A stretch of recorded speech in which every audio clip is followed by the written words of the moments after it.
मैं समझती हूँ जो देश के वर्तमान हालात हैं, अगर हम उसमें नज़र डालेंगे तो जिस तरह अघोषित इमरजेंसी पूरे देश में है आज, और जिस तरह हमारे सभी वर्ग के लोग परेशान हैं, जहाँ पेपर लीक होए जा रहे हैं लगातार, जहाँ युवाओं के पास रोजगार नहीं है, जहाँ किसान परेशान है हमारा, जहाँ अब राशन भी ढंग से नहीं मिल पा रहा है, तो जो ये मुद्दे, जो मूलभूत मुद्दे हैं, इस पर ध्यान ना देके वही बातें बार बार दोहराई जा रही हैं। और मुझे नहीं लगता है कि आने वाले 5 सालों में भी कोई बड़ा फेरबदल होगा। और जो स्थितियाँ और जो परिस्थितियाँ देश की अभी हैं और जो हालात अभी हैं, मैं समझती हूँ इससे भी ज़्यादा बिगड़ते हुए हालात हम देखेंगे आने वाले समय में। और जो इन्वेस्टमेंट की बात करते हैं सब कि डिफेंस कॉरिडोर बन रहा है, इन्वेस्टमेंट आ रहा है, लेकिन अगर इन्वेस्टमेंट आता और सही ढंग से आता तो मैं समझती हूँ कहीं ना कहीं युवाओं पे इसका असर दिखता, युवाओं को रोजगार मिलता, महिला की सुरक्षा पे अच्छा काम होता। लेकिन आज परिस्थितियाँ बहुत विपरीत हैं।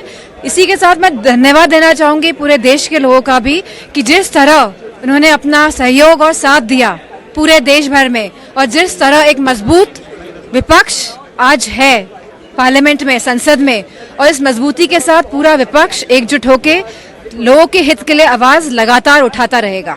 Thank you.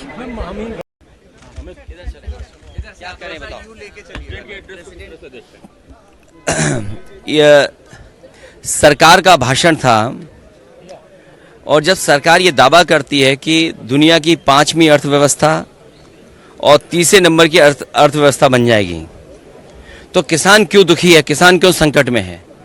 अगर ये 5वीं दुनिया की अर्थव्यवस्था बनने की जो कहानी बताई जा रही है, क्या हमारा किसान भी उसी तरीके से खुशहाल हो गया है? और फिर अगर 5वें नंबर की हमारी अर्थव्यवस्था है, तो इतने बड़े पैमाने पर नौजवान बेरोजगार क्यों हैं, नौकरी क्यों नहीं उनके हाथ में? और फिर अग्निवीर जैसी व्यवस्था आधी अधूरी क्यों लागू करनी पड़ रही है? महंगाई क्यों है इतनी? और जिस तरह से इन्वेस्टमेंट को लेकर के बड़े बड़े सपने दिखाए थे, सरकार कहती है कि हम सर्विस सेक्टर को भी और इन्वेस्टमेंट को भी देख रहे हैं, तो इन्वेस्टमेंट है कहाँ? अगर इन्वेस्टमेंट होता तो हमारी और ग्रोथ दिखाई देती। कुछ लोगों की ग्रोथ से देश की ग्रोथ नहीं हो सकती है, कुछ लोगों की ग्रोथ से तो हमारा नंबर अच्छा हो सकता है, हम 5वें नंबर की व्यवस्था बन सकते हैं। लेकिन हमारे देश का किसान, गरीब, और जो अभी तक 10 साल में सबसे ज़्यादा उत्पीड़ित हुआ है, उसके लिए क्या है सरकार का? और बाकी बातें हम लोग सदन में कहेंगे।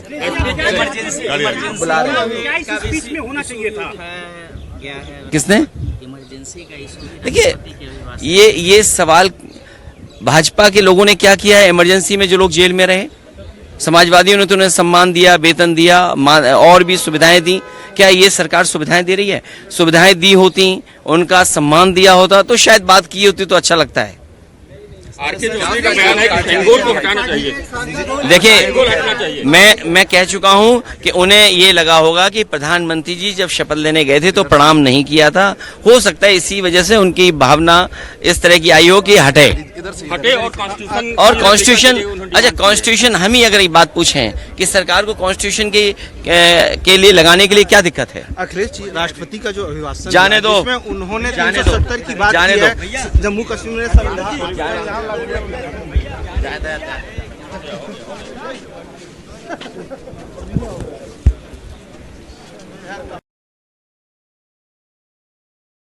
सर, आज राष्ट्रपति जी का अभिभाषण हुआ, सर इसको कैसे देखते हैं सर? नहीं, उन्होंने बहुत अच्छा सभी कुछ जो पिछले 10 सालों में जो इस देश में हुआ है, जो प्रगति हुई है, उसके बारे में उन्होंने बात की। जो डेवलपमेंट हुआ है और इसको लेकर जो आगे काम होगा इसकी बेसिस पे, उसको भी वो भी समझ में आता है हमारा। और उन्होंने इमरजेंसी का जिक्र किया, वो करना चाहिए था बिल्कुल। विदेश के ऊपर हमारे एक काला धब्बा है। आज कांग्रेस के ज़माने में वो हुआ, कांग्रेस ने ये किया था। जब आज जो संविधान की बात करते हैं, संविधान की रक्षा की बात करते हैं, जब उन्होंने संविधान तोड़ा था उसके बारे में वो कोई कुछ नहीं कहना चाहते। That's wrong. यस सर, प्रधानमंत्री जी का जो विकसित भारत है उसका एक बड़ा रोड मैप आ गया कि किस तरह से गठबंधन की सरकार काम करने वाली है। आपको लगता है कि जितना काम 17वीं लोकसभा में हुआ उससे ज्यादा काम इस बार होगा? बिल्कुल होगा। देखिए, अगर इंसान की नीयत होती है काम करने की तो काम होता है। और उनकी हमारे प्रधानमंत्री जो हैं उन्होंने पिछले 10 सालों में जो किया है वो ये प्रूव कर दिया है, भारतीय जनता पार्टी ने भी, कि वो काम होंगे, सारे काम होंगे और गति ज़्यादा होगी उन कामों की। राष्ट्रपति जी ने सर एक नीट मामले पे बड़ी चिंता जताई है, आप सरकार ने भी कई एक्शन लिए हैं, इस बयान को कैसे देखते हैं? नहीं, बहुत चिंता की तो बात है ही, वो सभी के लिए चिंता की बात है। और उन्होंने जो कहा कि इसके लिए कानून बनाए जा रहे हैं और सख्त से सख्त सजा का प्रावधान होगा, दिस मोस्ट वेलकम, वही एक तरीका है इसको निपटाने का। अमर्त्य सेन जी ने, उनका कहना है कि जो अभी जो रिजल्ट आया है चुनाव का, उससे स्पष्ट है कि भारत हिंदू राष्ट्र नहीं है, ऐसा उनका कहना है। इन बातों को इस तरह से, अब शब्दों की बात है, आप किसी भी मैटर को कुछ भी कह लीजिए। आज हम प्रगति की बात कर रहे हैं, आज हम नीट की बात कर रहे हैं, आज हम इमरजेंसी की बात कर रहे हैं, उसमें एक नया मुद्दा उठा देना मुझे समझ में नहीं आता भाई। देखो, जो आज हो रहा है उसकी बात करें आप तो ज्यादा अच्छा होगा। सर अंतिम सवाल सर, मेरे फोटो भी ले लेंगे, में बोल देंगे। राष्ट्रपति के अभिभाषण को किस तरह से देखते हैं? खासतौर पर उन्होंने इमरजेंसी का भी जिक्र किया है इसमें। इमरजेंसी की बात की, इमरजेंसी के डार्क चैप्टर को, उस दौर को हम नहीं भूल सकते। क्या प्रताड़ना लोगों की हुई, लोकतांत्रिक अधिकारों को कैसे कुचला गया, और अब उस काले दौर से हम देश कैसे आगे बढ़ चुका है। संगोल मुजफ्फरनगर से प्रशांत हो गया है, समाजवादी पार्टी के एक सांसद ने, उन्होंने ये कोई मुद्दे नहीं है, आज का वो अवसर नहीं था। संगोल अब संसद के उस पवित्र भवन में स्थापित हो चुका है, और सदन की गरिमा को देखते हुए ऐसे मुद्दे नहीं उठाने चाहिए विपक्ष। देखिए, राष्ट्रपति जी ने जो अभिभाषण दिया वो सरकार का पेपर है, उसकी सच्चाई क्या है जमीन पे, इस पे जाना पड़ेगा। क्या जो उन्होंने कहा सब कुछ ऐसा ही हरा रहा है क्या? सच ये है, आज भी वंचित वर्ग के लोग बुनियादी सुविधाओं से दूर हैं। इतनी महिलाओं का रेप और हत्या, एनसीआरबी का डाटा कहता है इतने रेप और हत्याएं हो रही हैं। आज भी मूछें रखने पे, घोड़ी पे बैठने पे, सामूहिक रूप से बारात रोकी जाती है, सामूहिक रूप से बहिष्कार होता है। इसका जवाब देना पड़ेगा।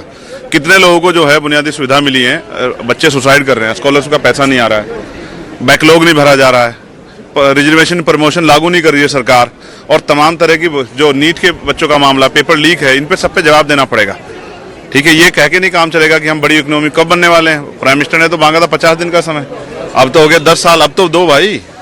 80 करोड़ लोग, जो कौन है 80 करोड़ लोग, इसका सर्वे कराओ ना, जाति का जनगणना कब कराओगे?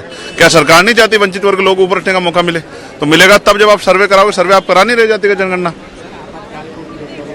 सर आज भी आपातकाल ही है। आज आपको क्या लग रहा है कि सब बदल गया है क्या? कुछ नहीं बदला है देश में, और तब तक नहीं बदलेगा जब बहुसंख्यक रूप से वंचित तबके के लोग यहाँ नहीं आके बैठेंगे। और यहाँ क्योंकि यहाँ बनते हैं कानून, सड़कों से नहीं काम चलेगा। सड़कों से जितना काम हो सकता है किया, लेकिन अब हमारे जैसे लोग यहाँ आएंगे तो वो बोलेंगे और वो जवाब मांगेंगे सरकार से, सरकार जवाब दे। चुप बैठ के काम नहीं चलेगा। हम प्राइम मिनिस्टर से भी जवाब मांगेंगे और सबसे जवाब मांगेंगे, सरकार के सब मंत्रियों से, क्योंकि सबके जगह पे बहुत सारे ऐसे काम है जिन पे सरकार जवाब नहीं दे रही। नीट को लेके भी मैं तो कहता हूँ ना, युवाओं के भविष्य के साथ खिलवाड़ नहीं होनी चाहिए ना। नीट वाले हों, बीएड वाले हों, पुलिस भर्ती वाले हों, दरोगा भर्ती वाले हों, पटवारी भर्ती वाले, सब जो पेपर लीक हो रहे हैं, सख्त से सख्त सजा मिलनी चाहिए। लेकिन अगर आपसे पेपर नहीं संभल रहा है तो सरकार क्या संभालोगे? सवाल है ना, जवाब देना पड़ेगा। जनता के तो बोलना पड़ा। मैं नगीना से चुन के आया हूँ, नगीना के लोग इंतजार देख रहे हैं कब चंद्रशेखर आज मौका मिले और वो हमारे क्षेत्र के लिए कुछ करे। हमारे यहाँ रोजगार की बड़ी समस्या है, बाढ़ की बड़ी समस्या है, सड़कों की बड़ी समस्या है, बिजली पानी की समस्या है, पावर हाउस नहीं है हमारे यहाँ पे, और तो और कोई सुनने को राजी नहीं है। तो हम यहाँ इसलिए कि सरकार हमारी सुने और हम सरकार से अपने लोगों के अधिकार छीन के लेके आए, उन तक पहुँचाएं। नॉर्थ ईस्ट के विकास के लिए भी उन्होंने बात की। किस चीज के लिए? नॉर्थ ईस्ट के विकास के लिए। अब फिर मैं कह रहा हूँ ना, वो पूरा भारत तो गाँव में रहता है ना सर, बड़ा भारत गाँव में रहता है, और गाँव से जो लोग शहर में चले आए ना पिट छिट के, अब वो जो 50-60 साल रहे उन कॉलोनियों को तोड़ रही है सरकारें। सरकार का हम बसाना होता, तोड़ना नहीं होता। तो सरकार को जवाब देना पड़ेगा कि वो जनता के साथ है, जनता को बर्बाद करने में तुली। हमारे साथ है चंद्रशेखर आज। अगर आप ये वीडियो YouTube पर देख रहे हैं तो हमारे चैनल को सब्सक्राइब करें और बेल आइकन को दबाना ना भूलें। अगर आप Facebook पर ये वीडियो देख रहे हैं तो हमारे पेज को लाइक करें।